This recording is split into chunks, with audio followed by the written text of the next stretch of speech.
अस्सलाम वालेकुम नाजरीन। जनाब खाना खा रहा है दुकान वाले, मोटरसाइकिल वाले सारे रल मिल के खाना लेके आंदा है। 2-3 दुकाना वाले है, ये खा रहा है। तो पुछते हैं कि अज रोटी का रेट की है, तो की हिसाब इन्होंने रोटी मिली है। इधर मलक साहब मोअज़्ज़ज़ आदमी बैठे है, इन्होंने को पुछते हैं कि जनाब मलक साहब अज की हिसाब लैके आंदा जी तुसीं नान जड़ा सादा नान खा रहे हो कि दूसरे नान नाल खा रहे हो? सादा नान खा रहे। सादा नान खा रहे किन्ने दा आ रहा है जी? 10 रुपए। 10 रुपए का। अच्छा तो किन्ने खाते जी?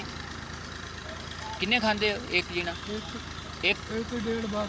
एक डेढ़। महंगाई बड़ी है, महंगाई बहुत है। की करिए। ठीक है। छोले 50 रुपए दिते, एक बंदा नहीं खा सकता। एक बंदा भी नहीं खा। ये सारे जी ने रल के पैसे पौड़ाते? अच्छा है तुहाडा दुकान वाला एक बंदा है, दूसरा केड़ा तुसीं टायरां वाले हो जी? हाँ जी, ये पेंचर वाला, टायरां वाला, पेंचर वाला। अच्छा एक मोटरसाइकिल वाला है। ये सारे जी ने रल के पैसे मिला के तुसीं खांदे?